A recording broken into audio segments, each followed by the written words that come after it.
Govind Guru no चोपड़ो Monday माथे बात करा वास्ते माने आज जो सीरियस मेजमान है डॉक्टर गज सिंह राजपुरी साहब ने बड़ा मान और सम्मान आमंत्रित करें बधाई और अपनी बात करें।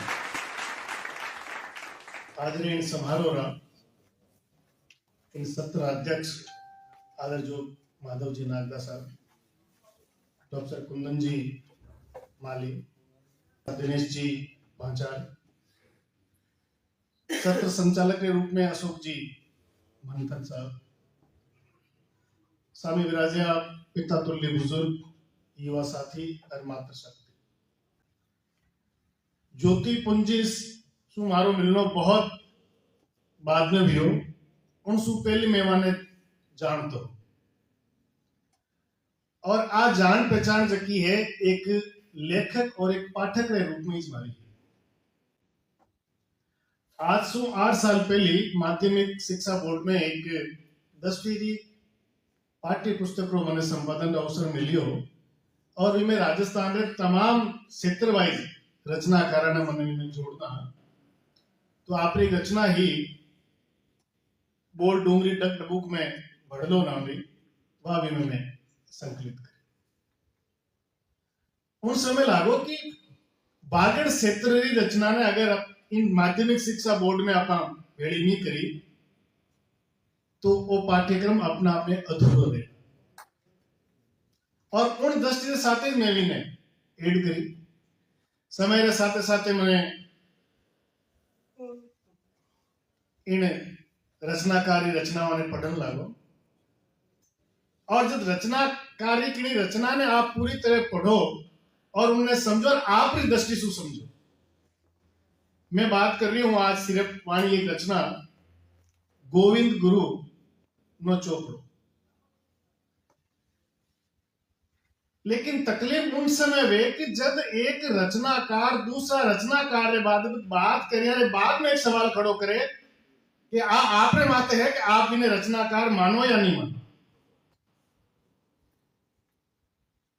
मार्सू पहली उद्घाटन सत्र में आज जो उपेंद्र जी अणु वाले बारे में बहुत एक अच्छी बात बताई वाने जीवन बाबत, लेकिन समय की सीमा ही वे जिन समय खुलन लागा थोड़ा और ज्यादा खुलता लेकिन वे सीमा में बंद गया। अब कुंदन जी माली काफी महत्वपूर्ण बातें बताई लेकिन वे जानबूझ इनकी बातें ने रोकनी चाहिए बतानी नहीं चाहिए।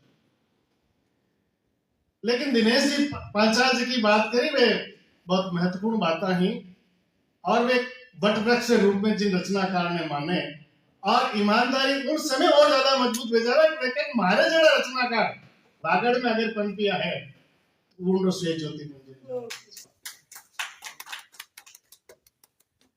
मैं गोविंद गुरु नो चोपड़ो माते बात करनी चाहूं कि असल में वो गोविंद गुरु रो चोपड़ो जो को 1000 पाना रो बड़ो ग्रंथ है, एक महाकाव्य है और अगर संक्षिप्त रूप में अगर एक नाम में भी ने देऊं तो वो है एक कर्म योगी रे कीरत रो महाकाव्य। मैं इन महाकाव्य ने मोटा मोटी तौर माते 5 भागा में बांटल आपके सामने संक्षिप्त रूप में बात है। अब सुबह ज्योति पुंसा मन फरमायो कि मारे इन महाकाव्य की भूमिका ओंकार श्री लिखी आप पढ़ी कहीं? मैं क्यों नहीं पढ़ी, मैं जानबूझन नहीं पढ़ी। लाडला 15 दिन से महाकाव्य मार्ग में मौजूद है, मैं भी पूरा पढ़ियो लेकिन मैं इन सोचने साथ अभी की भूमिका नहीं पढ़ी कि अगर मैं वह भूमिका पढ़ लूंगा तो मारी जी दृष्टि है वह पचे काम नहीं करेगा, पचे वह ओंकार से भी जबकि दृष्टि है फिर आधार मत मैं बारी बात करूंगा। लेकिन मैं अपने पूरे विश्वास के साथ कहूं कि मैं आज की महाकाव्य बाबत बात कर रही हूँ केवल और केवल हमारी दृष्टि में। पहली महत्वपूर्ण इन महाकाव्य में जबकि चीज है वो है गोविंद गुरु और घनी रे प्रेम रा प्रसंग, एक अद्भुत प्रेम। दूसरो है दो समाज है, एक बंजारा समाज है और दूसरो भील समाज है और दोनों समाज की सांस्कृतिक चेतना रो अगर आपने एक व्यवस्थित रूप में कटे उदाहरण देखना चाहिए, समझना चाहिए, तो वही महाकाव्य है। तीसरी बड़ी बात है, गोविंद गुरु भील समाज रे उद्धारक रे रूप में, कल्याणकारी संत रे रूप में सामने आवे, एक कर्म योगी रे रूप में, और वे सकारात्मक काम करे। वे सकारात्मक काम चाहे दारू के खिलाफ आवाज उठाने रहे, चाहे पाखंड के खिलाफ आवाज उठाने रहे, चाहे आडंबर के खिलाफ आवाज उठाने रहे, चाहे नारी स्वाभिमान में स्थापित करना हो, गोविंद गुरु हर काम में पूरी निष्ठा और ईमानदारी से करे। एक महत्वपूर्ण तत्व है, वह है प्रकृति प्रेम और पर्यावरण प्रेम। जबकि चिंता गोविंद गुरु कर रहा है वह अद्भुत है। और सबसे महत्वपूर्ण और अंतिम पांचों तत्व है, देश में आजादी अलग जगह वाला जो को आश्रय जावे। मैं समझू आजादी रो इतिहास जो लिखी जियो है, उन आजादी रे इतिहास में आदिवासी समाज रो जो को योगदान है, उन तक आज तक कोई समझ नहीं सकिया। उन्हें उजागर करने की पूरी महत्वपूर्ण जरूरत है।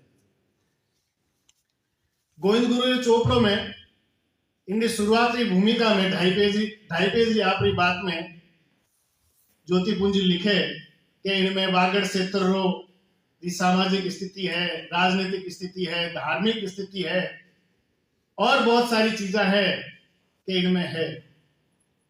वे अभी आप ही बताओ कि आज की में महाकाव्य है आ वागड़ क्षेत्र की लोकप्रिय भाषा जितनी है, जिन्हें लोक बोले, जो को व्याकरण की दृष्टि से दूर है, उनमें मैं इन्हें सृजन करियो हूं। और वे बतावे कि आज की धरती है आ 18 लोग जो को है वे जंगल से प्रेम करे, पर्यावरण से प्रेम करे, प्रकृति से प्रेम करे, और समाज में व्याप्त जो की कुरीतियां है उनके खिलाफ में एक रूपक देना सब चीजों में लिख रही हूं। आ बात ज्योति पूंजी इन आपकी बात में लिखे। लेकिन अब मैं हमारी बात इन पूरा महाकाव्य माते आप सामने रखने चाहूं कि वे सब चीजें कही हैं। सबसे पहले एक सवाल है कि ज्योति पूंजी इन महाकाव्य ने लिखने की प्रेरणा कठू मिली, क्यों वे इन तो बड़ो महाकाव्य सृजन करे। माने मारवाड़ में भटियाणी रानी प्रताप कौर जी हुआ था, वहां एक भजन भी उक्ति है कि सुलटो खेल सकल जग खेले, उल्टो खेल खिलाड़ी। अगर जो को खिलाड़ी है वो शब्दारो खेल आप हिसाब से खेले, और मने लागे कि ज्योति पूंजी वागड़ क्षेत्र सब बड़ा शब्दारा खिलाड़ी है, और वे इन अलग जिन रूप में भी कल्पना करिए। आप एक चीज में दिखाऊंगा कि आप परंपरा कटू और किन रूप में चले। महाकवि आदि कवि वाल्मीकि ने कोच बंधु जिनके वध वे और वहां प्रेरणा मिले और वे रामायण लिखे। कालिदास अपनी धर्म पत्नी से प्रेरित और विद्या तुमाऊ सृजन करे। महाकवि तुलसीदास अपनी धर्म पत्नी रत्नावली से प्रेरित और सृजन करे। लेकिन ज्योति पूंजी बतावे अपनी शुरुआत में कि मैं इन ग्रंथ री प्रेरणा माही सु ले मेरो सृजन कर रही हूं। अब बताओ, प्रेरणा भी प्रकृति से वाने मिल रही है, जिनमें 2 आदिवासी समाज है। एक बंजारो समाज जको एक जगह टिके कोनी, एक बंजारो समाज है एक जगह टिके कोनी, और दूसरा है भील समाज जको अपनी जगह अपनी मूल तत्व ने छोड़े दूसरी जगह जावे को। दोनों विरोधी समाज है। विरोधी मतलब स्वभाव विरोधी नहीं, मानी प्रकृति विरोधी है। इन्हें उपरांत भी इन महाकाव्य में दोनों समाज जो कोई जबरदस्त तालमेल है वो अद्भुत है, क्योंकि गोविंद गुरु बंजारा समाज है और वे भील समाज में जो कुरीतियां हैं, जो को विसंगतियां हैं, वहां सुधारने एक बहुत बड़ो एक काम कर रहा है। महाकाव्य रो एक परंपरा रिया करे कि महाकाव्य जिन टाइम आप शुरुआत करो तो मंगलाचरण की परंपरा, वो चाहे महाभारत हो, चाहे रामचरितमानस हो, चाहे वीर सत्सई जेड़ा सूर्यमल जी महाकवि आधुनिक महाकवि आधुनिक काल हर एक बड़ो रवि कवि जो है वो महाकाव्य शुरुआत में वंदना करे और आपने ईश्वर की आराधना करे कि हे ईश्वर, मैं वो जो कोई तो बड़ो काम शुरू करियो, वो मां चाहे सरस्वती की आराधना करे, चाहे गजानंद जी ने ध्यावे, हर एक रचनाकारों करियो है।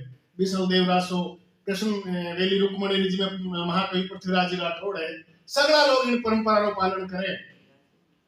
लेकिन आपने जाना आश्चर्य वेला कि ज्योतिपुंज इन परंपराનું तो पालन करे, लेकिन वे किनी अलौकिक शक्ति की आराधना नहीं करे.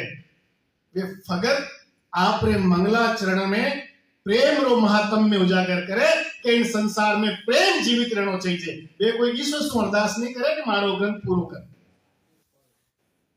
तो आ एक जकी बिल्कुल नई चीज आपने और पूरो बाद में प्रेम रे रूप में सारे सारो पूरो 18 जो कोई ग्रंथ 18 शतक है वे चले. अब 18 शतक की जब बात चली तो मैं आपने बताने चाहूंगा वो 18 रो आंकड़ो है क्या. असल में इरे जो को महाकाव्य में 18 अध्याय है और हर एक अध्याय में एक शतक नाम दियोड़ो है और हर एक अध्याय में 108 मन हरण चरित्र में लिखोड़ा है. जबकि शतक में तो सोच रहना चाहिए नहीं, लेकिन 18 शतक है. 18 शतक में हर एक शतक में 108 मन हरण कविता है. अब आप सोचो 18 इंटू 108 करो कितना है 1944. और अब आप 1944 में पाचा जोड़ो 1944 आप जोड़ो 18 है. और जो को 18 और जगह और भी आपने मिलेगा. जैसे मैं बताऊं कि भारतीय ज्ञान परंपरा में 18 अंक बहुत महत्वपूर्ण मानी है. 18 भी 1 + 8 = 9 है. अब महाकावेरी अगर अपन रामायण की चौपाई की संख्या देखा तो वीर संख्या है 4608. आप तीनों भी अंक लगा लो अंक गणित में 18 में. श्रीमद् भगवत गीता में अध्याय की संख्या 18. भारतीय ज्ञान परंपरा प्रमुख स्रोत जो पुराण है वे 18. महाभारत के पर्वों की संख्या 18. कौरव और पांडवा सेनारी संख्या जो को है 18 अक्षोहिणी 11 कौरवा और 7 पांडवा. भारतीय दशम में सिद्धिया की संख्या 18 है. विद्या 18 मानी जावे और भी ज्योतिष शास्त्र में भी 18 बहुत बड़ो आंकड़ो है. लेकिन गोविंद गुरु रे चोपड़ा में जकी है वह पूरो चोपड़ो छंद शास्त्र रे आधार से लिखोड़ी है. अब आप देखो भाषा तो लोक प्रचलित है, व्याकरण की भाषा नहीं है, लेकिन पूरो जो को महाकाव्य है वो मन हरण कवित में लिखोड़ो है जो को छंदबद्ध है. एक और पहली सी बात करा अभी माते 18 जो को अध्याय है शतक. पहलो शतक का नाम है अलग. अलग एक पाठ है, एक शतक है पहलो जिर महीने 118 मन हरण कवित है. अब बेटा सोचो अलग क्या है कि नहीं. अलग बहुत अलग शब्द है. अलग जो लखे नहीं, अलग जो दिखाई नहीं दे. अगोचर जो को इंद्रिया से परे है और परमात्मा रो एक विशेषण है अलग. अलग निरंजन गुरु गोरखनाथ जी कहो अलग निरंजन. निरंजन मतलब बिना दाग वालों जिसमें कोई दाग नहीं लागो. अब ज्योतिपुंज सत्याग्रह मुजब गोविंद गुरु परमात्मा रो वो सत स्वरूप है जो को जितेंद्रिय है और वेदांत है. इन्हीं भाव रे कारण वो सत्याग्रह पहला कवित माई प्रेम री आराधना करे. अटे प्रेम ही अलग है, प्रेम ही ईश्वर है. जो दूसरा आड़ा लिखे अलग पुरुष आदेश देश बचाई दया निधे वर्णन करूं विशेष सुहृदय नरेश प्रताप सी. महाराणा प्रताप ने वो निष्कलंक बतावे. दूसरा आड़ा उन्हीं तरह ज्योति कुंजी कह रहा है कि गोविंद गुरु जो को है वो निष्कलंक है, इनमें कोई कलंक नहीं. दूसरो अध्याय है हीरो बालक. अब बालक जो को सीधो साधो शब्द है. एक बंजारारी बालक जिसमें बड़दारी गाड़ी रहे और जी गाड़ी में माल लद और वे बंजारा एक समाज विशेष जो को है एक स्थान से दूसरे स्थान में मत जाएगा. लेकिन असल में वो दो न्यारी संस्कृतियों मेल है.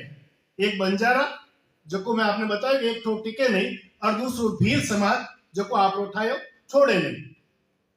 लेकिन बंजारा जो को है वो जीवन रो आधार बैल है, बैलगाड़ी चले. और भील समाज जो को है वो आराध्य शिव है और शिवरो प्रमुख आराध्य वाहन जो को है वो बैल है नंदी. और आपने आप मेवाड़ वाला आप जानता रहोला एक बात कि गौरी लोक नाट्य जो है भीलारो लोक नाट्य है और इनमें एक खेल हुए बालक। आप कभी कल्पना करी कि गौरी खेल में बालगरी वोट क्यों खेल रही है। मैं आपने विश्वास के साथ कह सकूं, अगर आप थोड़ा सा गुत्थियां सुलझावाएंगे तो निश्चित रूप वो गुरु गोविंद रे समय एड़ी कोई घटना घटी वेला जिसु बंजारा समाज रो प्रतीक बालद रो जो खेल है वो भेल समाज ने स्वीकार करे। अर्थात असल में वो सतत दो न्यारी न्यारी संस्कृतियां रो मेल है, सुमेल है, जिनमें गोविंद गुरु लोक संस्कृति और सांस्कृतिक चेतना रा पर्याय रे रूप में सामी आवे। बालक सु जुड़ी कई महत्व लोकगीत मिले जिनरो संकलन मान्यता देवीलाल जी सामर भी करियो। बोल रे बिणजारा थारी बाळद किणसु भरी और मारी बाळद ददवा दीजे रे मारी राणा जी। तो बहुत सारा लोक गीत जो है वे बाळद सु जुड़ोड़ा है या भील समाज रे गौरी लोक नाट्य सु आपस में जुड़ोड़ा है। तीसरो जो शतक है वो है वागड़। शीर्षक सु है वागड़ शब्द रो शाब्दिक अर्थ बार दिनेश जी भाई साहब भी बतायो वागवर और शाब्दिक अर्थ हुए जंगल। संस्कृत भाषा में वागवर, प्राकृत भाषा में बागड़ और राजस्थानी में वागड़। वर्तमान राजस्थान रे दक्षिण पूर्व दिशारो एक भौगोलिक क्षेत्र डूंगरपुर बांसवाड़ा जटे प्राकृतिक संसाधनारी भरमार है। और इन रूप में अगर इन्हें देखूं मैं तो कवि रे इन शतक रे मुजब गोविंद गुरु रे इन वागड़ क्षेत्र रे कण कण माय कुदरत और देव सत्तारा साक्षात दर्शन हुए। माहिरी मर्जात और माटीरी सोरम इन शतक में आपने बिल्कुल नजर आवे। चौथो शतक है बेलड़ी। बेलड़ी इन शतक में भीला ने शिकार रो, मांसाहार रो, शराब रो, चोरी रो, अपराध ने रोक बहुत सारी अलग अलग घटनाओं ने देने एक नई चेतना जागृत करी और सभा में एक प्रेरणा देवे गोविंद गुरु का आपने सत मार्ग चालना चाहिए। लेकिन बेलड़ी इस शीर्षक क्यों रखे रचनाकार? बेलड़ी यानी लता या बेल या वल्लरी और भील समाज रे उद्धार वास्ते या भीला ने मानवतारी मुख्य धारा से जोड़ने वास्ते गोविंद गुरु जो बेलड़ी लगाई है वह बेलड़ी आज एक वट वृक्ष रूप धारण कर चुकी है। और अनुभव वाणी में एक संत नानक दो है, धर अंबर विच बेलड़ी तहु लाल सुगंधा बूल जक्कर इकमा आयो नानक नहीं कबूल। अब वो जो को बूल शब्द है वो है सत्य रो फूल। और माया विसरी बेलड़ी दरिया पसरी दूरी केताई फल कारणे रया विसुरी विसुरी। आज की बेलड़ी है जेकी गुरु गोविंद लगा रहा है।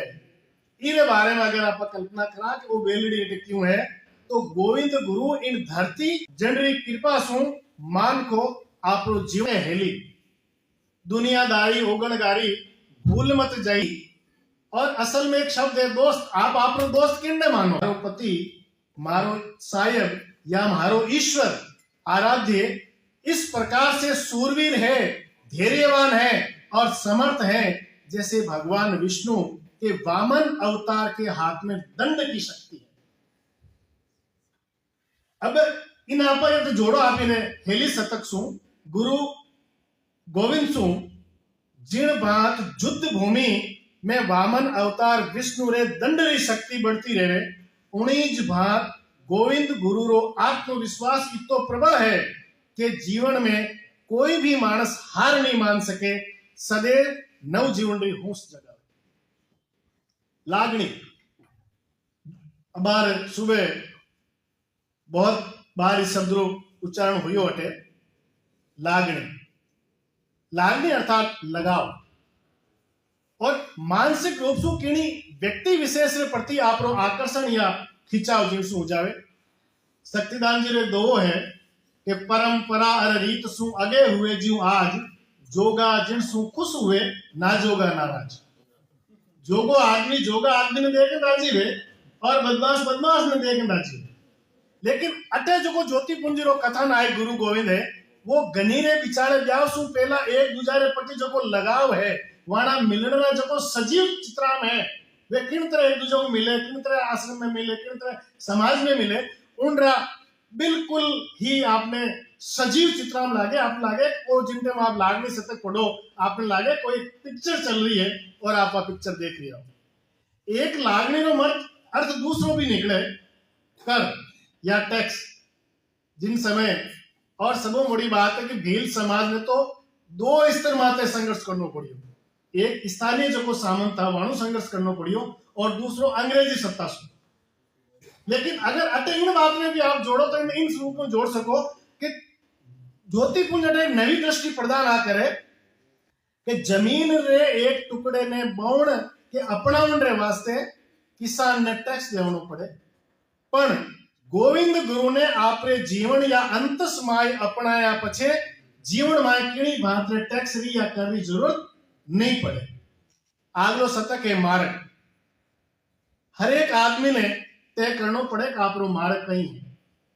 श्रीमद् भगवत गीता में भगवान कहवे कि निष्काम कर्म करनो चाहिए पर वो जो को मरण रो मार्ग है ज्योतिपुंज बतावे कि जीवन रा तो 100 मार्ग हो सके लेकिन मिनक रे मरण रो मार्ग एक ही है। और आ बात में इन मार्ग शतक में गुरु गोविंद रे मार्फत बतावे अलग अलग घटनाओं रो जिक्र करन और वे बहुत महत्वपूर्ण घटना है कि गोविंद गुरु ऐसे ही स्वप्रकाशमान सूर्य है जिन्हें किसी का भय नहीं, वो अपने भक्तों को सिंह की भांति निडर होकर चलने की प्रेरणा देते हैं। एक दो है बादर डाडी रो कवणबद्ध मार्ग करे दिश चारु निसदी है सिहा सु साके सको साके किन सुसी। यानी जो को सेरारो टोला ने आपने साथे हाकन रो काम करे उन शेर ने कौन रोक सके। तो जो को सेरा में यानी सिंह में हाकन वालों है वो गोविंद गुरु है। एक शतक है अंधारियो। अंधारियो मतलब सहज रूपों पर माना अंधारो शतक है। लेकिन इन पूरा शतक में जो कोई 108 मनहरण कविता है वे बतावे कि अंधार पक में उन समय घटना इस तरह की घटे कि अंधार पक में और वाल्मीकि समाज में एक परंपरा है कि अंधार पक में कोई भी अगर काम शुरू करे तो वो अधूरो रहे या पूरा नहीं रहे। तो उन मानसिकता सूझ इन शतक रो सृजन में लेकिन अलग अलग घटना में जोड़ जोड़न में इन बारे में मीराबाई रो है कि बिन पिया जोत मिंदर अंधियारो दीपक दाई ना। दीपक जलती थकी बाती दीपक में अगर बाती नहीं है तो वो दीपक किन काम हो अगर किन काम हो। इन शतक माय ज्योतिपुंज बतावे कि गोविंद गुरु री आत्मा माय परमात्मा रे नाम रे एक अखंड ज्योत जल रही है। आ अखंड ज्योत इन लोक में अज्ञान रूपी अंधारियों ने खत्म कर ज्ञान रो प्रकाश फैलावे। इनी तरह ओगणो शतक जिन माय मिनक में किन तरह ओगण रहे और खास तरह ये राधिया नाम रे डाकू रहे जो कोई एक औरत रो अपहरण कर लेवे उठाए ले जाए ने। और संयोग की बात है कि गोविंद गुरु ने छुड़ाने वास्ते जावे तो वो राधियो डाकू जो को है गोविंद गुरु ने कहे आज की लड़की है आज रात में थने सौंप रही हूं तू इन्हें भोग। तो गोविंद गुरु मन में सोचे कि अगर मैं ना गलूंगा तो लड़की ने मार दे लिया हमारे साथ गलत अत्याचार करेगा। तो वो के ठीक है मैं सामला झूपड़ा में रात भर रहवा तू अटे रहे। रात भर वे दोनों झूपड़ा में रहे और गोविंद गुरु की महानंदी बच्ची ने कहे कि तू मारे बहन जेड़ी है बेटी जेड़ी है तू निसंकोच अगर सुझा। दिन उगे और वो राजू डाकू आन जाए गोविंद गुरु ने कहे कि भाई कहीं आ लड़की है जो कई करनो ही रो। जड़ वे गोविंद गुरु भी ने कहे कि सबसे पहली तुम्हारी शर्ता है कि इन बच्ची ने परिवार तक इन माता पिता तक पुगार अगर नहीं पुगार आवे तो मैं थारू बात नहीं। तो इन तरह बहुत सारी इन घटनाओं जो गोविंद गुरु इन लोक में है और वे मिनट में कहीं की अवगुण हो सके लेकिन वाला अवगुणन आप सुधारो राखी कर उनरी पूरी विगत इन शतक में है। संगत शतक में जबकि वाण धर्म पत्नी है गनी उनके साथ पूरो तादात्म्य है कि किन तरह वा संगत करे। एक महाराजा मान सिंह जी पद है संगत करोनी निर्मल साधरी। लेकिन गोविंद गुरु तो कह रहे हैं कि संगत आपने प्रेम नहीं करनी चाहिए सज्जन पुरुष ही संगत करनी चाहिए। इन तरह की पूरी जो है क्योंकि संगत लकी बतावे कि पूरी मनुष्य जीवन संगत रो असर है। अगर आपके साथ खोटी संगत है तो वो दुर्गुण वेला, और अगर मेरी संगत अच्छी है तो सज्जन पृथ्वी में आगे बढ़ेगा। एक शतक है चूंदड़ी शतक। चूंदड़ी मतलब एक सुहागण रो ओढ़न रो आभूषण जिन्हें आपा कहवा माथा माथा ओढ़े। चूंदड़ी आपने अलग अलग रूप में भी मिले। एक भाई आपने बेन रो माय रो भरे उन टाइम भाई चूंदड़ी ओढ़ावे। जिन टाइम कई समाज में आ परंपरा है कि बेटी जिन समय घर से रवाना है तो मेरे पिताजी भी चूंदड़ी ओढ़ावे। अलग अलग समाज में अलग अलग परंपरा है, लेकिन कवि ज्योति कुंज रे अनुसार चूंदड़ी शतक बंजारा समाज रे सांस्कृतिक गौरव रो जीवन दस्तावेज है, जिनमें गोविंद गुरु और वारी जोड़ायत घनीरी अपनायत और मानवतारी सेवा रो भाव खास तौर से उजागर हुए। इन्हीं तरह संप शतक जो और संक्षिप्त करूं मैं, संप शतक जो है वो संप सभा रे निर्माण री पूरी पूरी गाथा बतावे।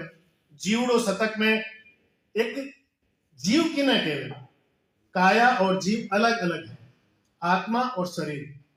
लेकिन ज्यादा व्याख्या नहीं कर सच बताऊं कि भगत आंदोलन की जितनी भी घटनाएं है वे पूरी जो जीव शतक को जोड़ी है। और ज्योति कुंज रे मुझे गोविंद गुरु रो जीवड़ो इन बात से अणु तो ही दुखी है कि अंग्रेज सरकार वागड़ खेतरो जंगल काटन रो आदेश दियो है, और गोविंद गुरु जो है भी अंग्रेजी सत्ता के खिलाफ आंदोलन खड़ो करने वास्ते भील समाज में जागृत कर रही है कि अपना जो पेड़ पौधा काटने वास्ते आदेश जारी करियो, जो टेंडर जारी करियो है इन्हें रोकना चाहिए। और अंततः गोविंद गुरु ने उन सफलता में मिले और वे जंगल काटने वास्ते पाछी जावे वाली फौज। फिर बाद में एक शतक है महाकाल शतक। महाकाल नो जो भी अपन नाम लेवा अपनो ध्यान अचानक उज्जैन रे महाकाल का जावे, लेकिन अटे वे उज्जैन वाला महाकाल नहीं। महाकाल यानी काल पड़े। राजस्थान में दो काल बहुत बड़ा रिया है। एक तो काल है छपनारो काल और एक है छिनवेरो काल। विक्रम संवत 1956 और 1996 छिनवेरो जो को और काल पड़ियो में जोधपुर उमेद भवन पैलेस 19 काल में बनाया गयो ताकि आम जनता ने रोजगार मिल सके।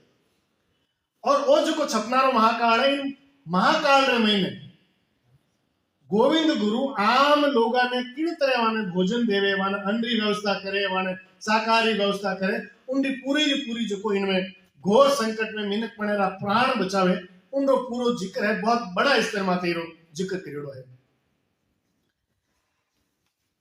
धूणी शतक एक कहावत है, दादू तो पीऊ पाई कर साई की सेव, काया माई लखाई सी घट ही भीतर देव। समझाऊं 100 बार समझ को घाटो साई, जगत कमावन जाय मुंह बैठे गए। लेकिन संत महात्मा कमावे। तो आज की धूणीरी महत्व है। धूणीरी जो किन तरह वो समाज में सकारात्मक संदेश दे और पूरो जो धूणी शतक में उल्लेख हुए है। 16 शतक है मानगढ़ शतक। आप देखो कि 1919 में जो को जलियांवाला बाग कांड की इतनी बड़ी घटना घटे और पूरा भारतीय इतिहास उन्हें उजागर करे, अलग अलग रूपों में प्रचारित करे इन्हें। लेकिन 17 नवंबर 1913 में जो को मानगढ़ हत्याकांड हुए, जिन टाइम 15 साल लोगों ने जो को है बलिदान की घटना है, वह अंग्रेज वाले गोलियों भून दे तोपा से उड़ा दे उन भारतीय आजादी के इतिहास में उन उत्तो महत्व नहीं मिल पायो जितो जलियांवाला बाग में मिली। तो इन तरह की घटनावां वागड़ क्षेत्र में घटोड़ी है और गुरु गोविंद ने आंख है समी घटोड़ी वे घटनावां वे कहे वे साक्षी है, वे सारी घटनावां इनमें है। और वो शतक आपने एक ही सीख देवे कि गोविंद गुरु ने नेतृत्व में आजादी की अलग जगह वाला हजारों भील भक्ता रे बलिदान की अमर गाथारो सजीव दर्शाव इन शतक में मिले। सागे गोविंद गुरु और गनी माई रे मनरी करुण कथा अपने आप में अनूठी और अद्भुत है। 17वां अध्याय है अनहद। अनहद महात्मा कबीर रो एक दो है, हद हद जपे सो ओलिया, बेहद जपे सो पीर, हर हद अनहद दोनों जपे सो वाको नाम फकीर। श्रीमद् भागवत गीता रे मुझे भी आपा देखा तो एक है स्थित प्रज्ञ।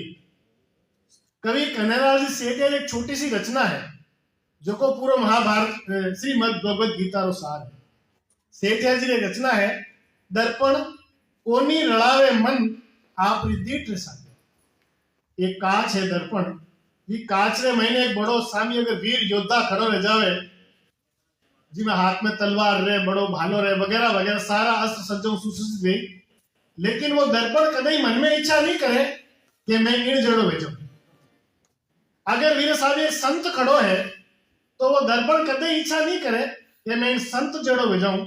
और एक सुंदर अगर नारी वीर स्वामी खड़ी रहे पूरी 16 श्रृंगार करन तो भी वो दर्पण आ कामना नहीं करे कि मैं इंद्रो जड़ो भेजाऊं। थिक प्रज्ञ आज की स्थिति है, आ वाइफ स्थिति है जबकि भगवान श्री कृष्ण मद भगवत गीता में कहवे कि मनुष्य निष्काम भाव सु कर्म करे और उन कर्म रे पेटे जको अनंत नाद सुनी जे। नाद यानी एक ध्वनि 10 प्रकार का नाद भारतीय ज्ञान परंपरा में बताया जीव में आपने बताऊं। और बस पहलो जो को नाद है उनरो नाम है सहारक और वो नाद है पायल दी झड़कार। जेकी पायल दी झड़कार निकले भारतीय ज्ञान परंपरा में बताया वो एक सहारक है, वह अपनी आत्मा माते सीधो प्रहार करे। दूसरी पालक सागर की लहरारी जकी ध्वनि है वह भी एक नाद है। इन्हीं तरह मृदंगी आवाज सृजक सहस्त्र दल यानी शंकरी ध्वनि वह भी नाद है। इन तरह अलग अलग 10 नाद बतायोड़ा, लेकिन वो अनहद नाद कही है जो को 69वां अध्याय है। अनहद नाद जकी चीज है मेरे बारे में कोई बतावे कि आवाजों या ध्वनियों के पीछे का मौन ये कानों से सुनाई नहीं देता बल्कि अंतर आत्मा से आभास से होता है। बौद्ध धर्म के संतों ने इसे ध्वनि विहीन ध्वनि कहा है। सनातन धर्म के संत महात्माओं ने इसको शून्य मंडल का नाम दिया है, जिन्हें अपना बहुत सारा साधु संत इन रूप भी अनहद नाद उल्लेख करियो। जो को ध्वनि रे बाद शांति है वो अनहद नाद है जिसमें कोई ध्वनि नहीं। और गोविंद गुरु ने अपनी योग साधना से इस रहस्य को जान लिया था कि सृष्टि के गति की ध्वनि ओमकार की ध्वनि ही है। उन्होंने ही प्रकृति से प्रेम और परमात्मा को प्राप्त किया है। कई बार वैज्ञानिक भी आप बात क्या करे कि जिन टाइम धरती घूमे और फिर घूमने की आवाज आवे वीर ध्वनि इन उच्चारण के रूप में एक ध्वनि प्रचारित है जबकि इन 17वां शतक के महीने पूरी उन विधि रो वर्णन हुएड़ो है कि किन तरह ध्वनि यानी अनहद नाद जो को 10 नाद रे बाद में है वह किन तरह आप सुनाई देवे गोविंद गुरु ने। और अंतिम शतक है रो मुक्ति। अब मुक्ति रो मतलब वही है कि जन्म और बंधन रे मुक्ति, लेकिन मतलब सवाल है कि आदमी मुक्ति चाहे कि परिवार से मुक्ति चाहे, समाज से मुक्ति चाहे, देश से मुक्ति चाहे या अपना आप मुक्ति चाहे। ज्योति पुंजी में कहवे कि जठा तक व्यक्ति खुद से अपना आप से मुक्त नहीं रहला वो इन संसार से बंधन से मुक्त करेगा। और वही जो को रास्ता बतावे महात्मा कबीर में बिल्कुल स्पष्ट लिखे इस गट भीतर आग बाग बगीचे इसी में सृजन हारा, इस गट अंतर 7 समंदर इसी में 9 लख तारा, इस गट अंतर पारस मोती इसी में परखन हारा, इस गट अंतर अनहद गरजे इसी में उठत फुहारा, कहत कबीर सुनो वही सादा इसी में साईं हमारा। और आज आप बात जो है गोविंद गुरु रे मार्फत ज्योति पुंजी कहवारिया है कि जको भी है आपरी आत्मा है, इन आत्मा से अलग या आत्मा सुनियारो की नहीं है। और आप खुद अपना आप सु जिन दिन मुक्त हो जाओ ना आप इन संसार सागर सुन। इन तरह असल में वो कह सका कि आज की गोविंद गुरु रो एक चोपड़ो है वो एक महाकाव्य। पर मने अचरज की बात इमें लागी जबकि मैं अगर मेरी अच्छी चीजें मैंने लागी तो कई चीजें जबकि मैंने लागी कि नहीं वो क्यों रही हो तो वे चीजें भी मैं आपके साथ साझा करनी चाहूंगा। सबसे पहले मने एक अचंभो हुआ कि महाकाव्य रो नामकरण ले गोविंद गुरु नो चोपड़ो। अब चोपड़ो जो शब्द है अगर अर्थ रीत देखा तो एक पंचांग या एक कुंकु पत्रिका या कई बार अपन लकड़ी में छोटो सो उपकरण है जिसमें 2 चीजें डालना, एक में कुंकु डाला एक में चावल डाला अपन चोपड़ो या रावरी बही या जमा खर्च में महाजन जमा खर्च करे वो चोपड़ो, एक छोटा लघु तारो जो है वो पर्याय है, विस्तार फलक नहीं। मारो माननो व्यक्तिगत रूप से मारो माननो है कि इन बड़ा ग्रंथ रो, इन महाकाव्य रो नाम गोविंद गुरु रो महाकाव्य। हालांकि महाकाव्य शब्द रो प्रयोग अलग रूप से करियो, वागड़ी भाषा रो, लेकिन मैं आपने विश्वास के साथ आज कहूं कि वो खाली वागड़ी रो महाकाव्य नहीं है, वो आधुनिक राजस्थानी रो पहलो महाकाव्य है। मैं अपने पूरे विश्वास के साथ कहूं। दूसरी बड़ी बात में मन लागी, और जी मैं शुरुआत में एक शब्द रो प्रयोग करियो है, असल में वो एक कर्म योगी रे कीरत रो महाकाव्य है, और वो कर्म योगी संत या कर्म योगी महापुरुष जो है वो है गोविंद गुरु। 18 शतकरी में आपने पूरी बात बताई, लेकिन मैं आपने एक और बात कहूं, अगर इन ग्रंथ में आपने समझना है तो इंद्र माते न्यारा न्यारा आलोचनात्मक अलग अलग शतक माते आलोचनात्मक सत्र बना चाहिए और ईमानदारी से होना चाहिए। खाली आप सोचा कि आप 10 मिनट में 15 मिनट में तो पूरी बात मैं आप यकीन नहीं तो बहुत सारी बातें मैं छोड़ी हूं, क्योंकि मारो बार बार ध्यान जाए, आगे सत्र भी करना है, घड़ी सामने बड़ी दिख रही है। एक और महत्वपूर्ण है, मैं अब आज सुबह भी इस सत्र में बात चली कि इन तरफ प्रकाशन हाल वियो नहीं है, असल में बहुत कम प्रतियां प्रकाशित हुई है, और वे प्रकाशित किन रूप में हुई है, अगर सीधी शब्द बात कहूं तो ज्योति पुंजी रो जीव जाने के कर प्रकाशित। वे मैंने बताया कि मैं एक मंत्री हूं, बात करी, वे 5 लाख की घोषणा करी, खाली घोषणा करने की पाचा कदे नहीं आए। तो अटे सुधी इतना बड़ा विद्वान लोग विराज रहे, आप सब समर्थ हाँ, तो इरा रस्तो निकलना चाहिए। और मैं युग धारा से निवेदन करूंगा कि वे अगर चाहे तो इन जो को है इन प्रकाशित इनमें प्रकाशन करना चाहिए, बहुत महत्वपूर्ण ग्रंथ है।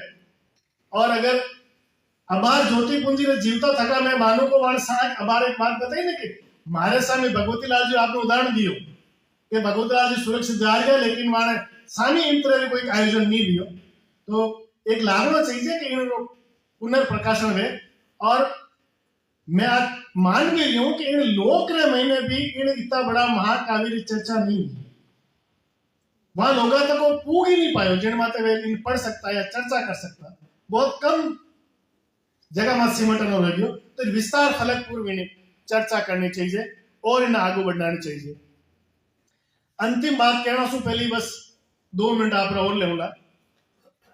एक बात अपन ने समझनी चाहिए कि महाभारत की जकी रचना करी कृष्ण देवपायन मानो मूल नाम है। वेद व्यास तो जिन टाइम वे वेदारो विस्तार कर दियो, उन समय भगवान ब्रह्मा माने कि आपने वेदारो आप विस्तार करियो, आप वेद व्यास वे नामो लोक में ख्याति प्राप्त करो ना, वेद व्यास ने नामो प्रसिद्ध किया। लेकिन ज्योति पुंज जको इन लोक में प्रसिद्ध वे इन गोविंद गुरु रे चोपड़ा रे सृजन रे बाद में वे 2300 पहले ज्योति पुंज करेगा।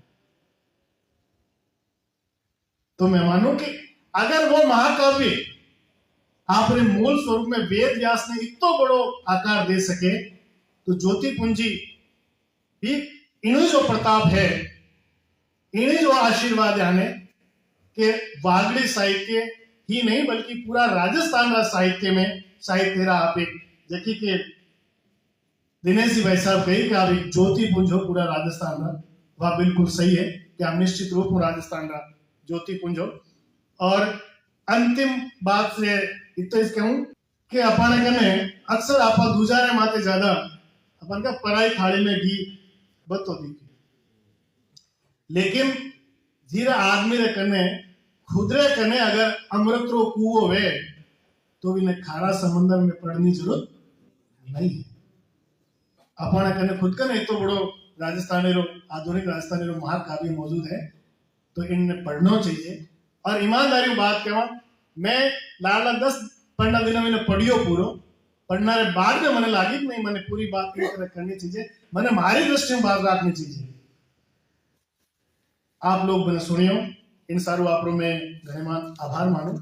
और खास तौर से राजस्थानी विभाग रा मारा मित्र सुरेश जी सालवी साहब और युग धाराओं में धन्यवाद दूं कि वे मैंने याद करियो बुलायो। एक बार फिर आप सब घणे मान आभार। जय राजस्थान, जय।